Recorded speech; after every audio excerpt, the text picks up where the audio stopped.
Hey, good morning, afternoon, evening, whenever you're fucking watching it. If so,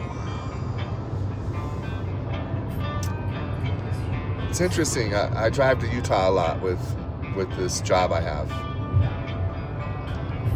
I deliver. I do dealer trades for Hyundai, and I'm currently on my way to Murdoch Hyundai in Linden, Utah.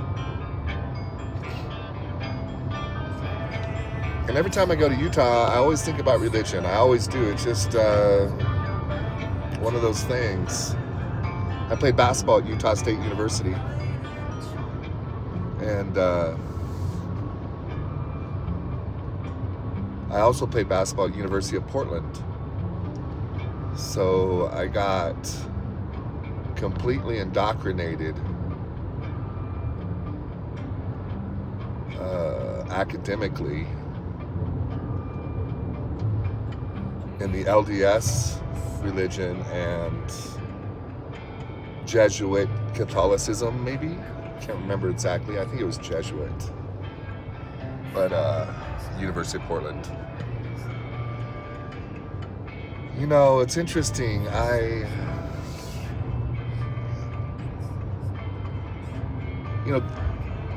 I am. I'm in Price Canyon.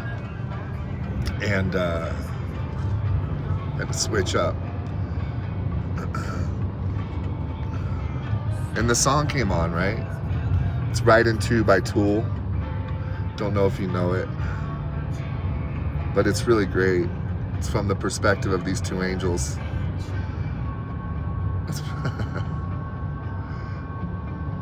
The hazards of smoking weed out of a glass pipe.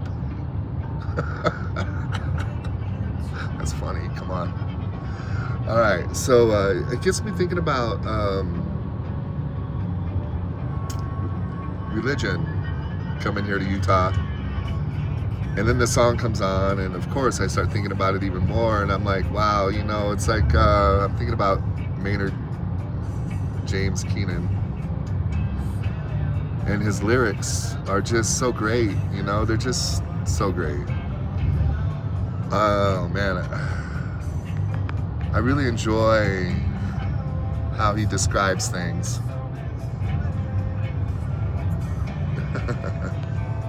But I start thinking about religion and church and all of this stuff in conjunction with God, right? You know, with God. Religion, God. Why do we have so many different religions? And what is it, what badge is it that you have that we wear that actually reveals that you are that religion?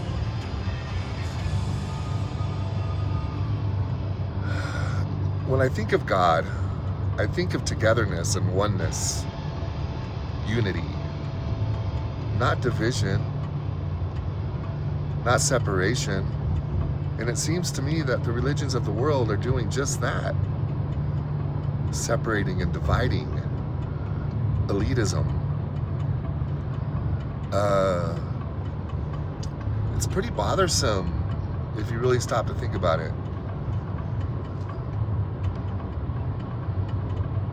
It makes me wonder, like, did the religious somehow start defining religion as God and God as religion? Because oftentimes when I'm speaking about religion to somebody, they'll get mad as if I'm talking about God. And I'm not. I'm talking about the dogma of religion, the control of religion. You know, it's interesting. I talk to a lot of Christians. I'm interested in that because I find that I've been hurt, deceived, lied to, betrayed, vindicticized more by Christians than any other religion. And they're the most racist religion it's interesting. I don't understand. So I love Jesus, but I don't ever call myself a Christian. It's just, I would never jump into that pool. But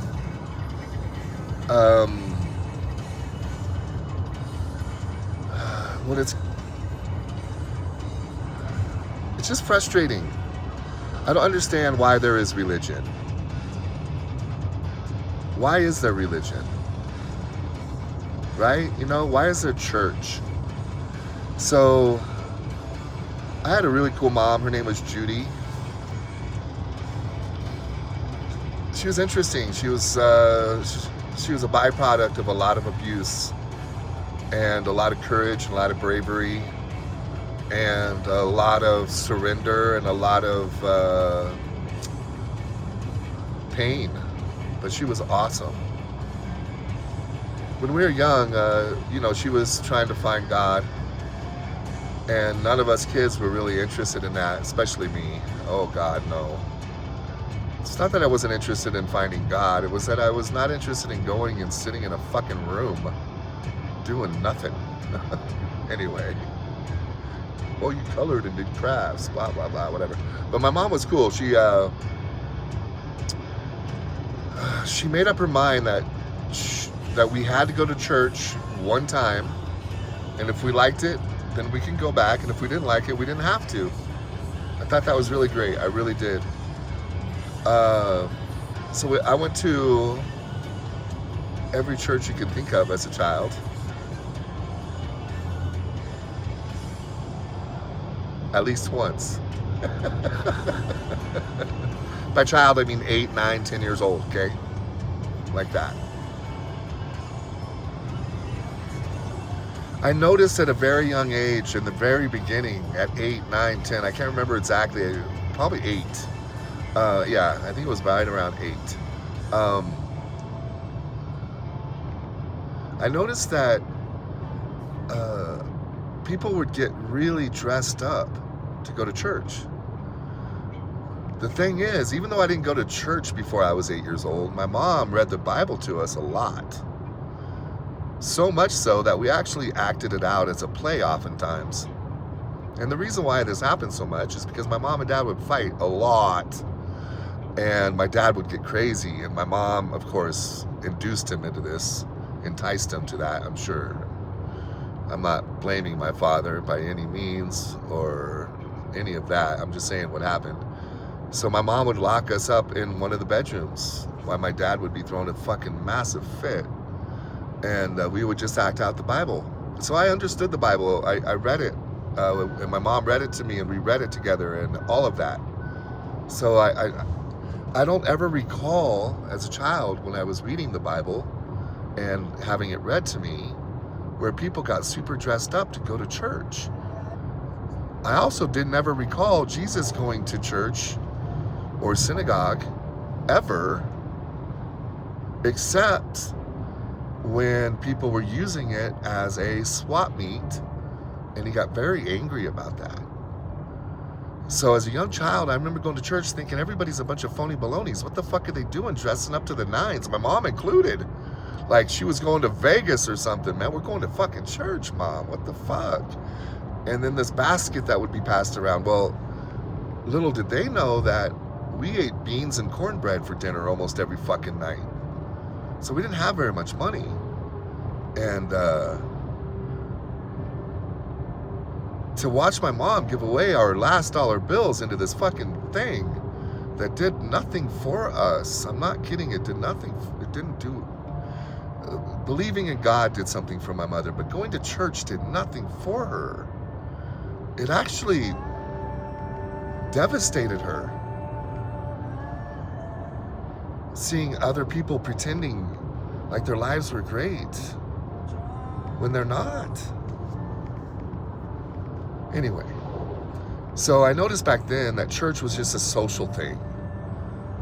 So where'd you meet your wife? Oh, I met her at this church, blah, blah, blah, la, la, la. I mean,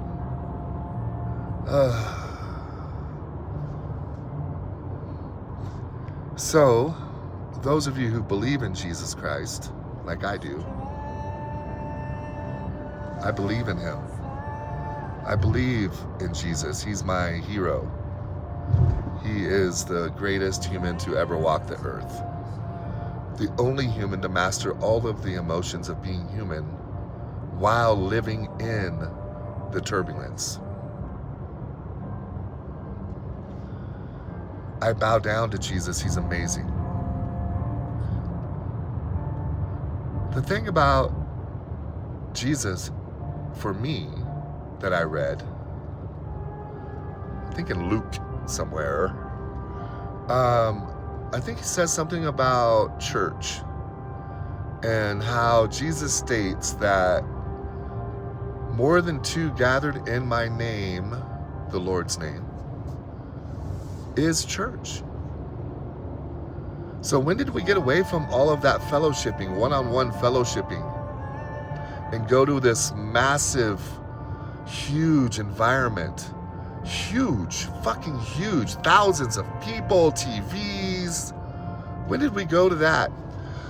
Check this out. When I went to University of Portland, you want to know the thing that sold me the most? Was the education. And you know why? The education was so fucking incredible? Because each class only had about 15 people in it. If I was going to go to University of Arizona, I was going to be looking at 300, 400, 500, 1,000 people in a class. No. Who wants that? Nobody. It diminishes the experience entirely.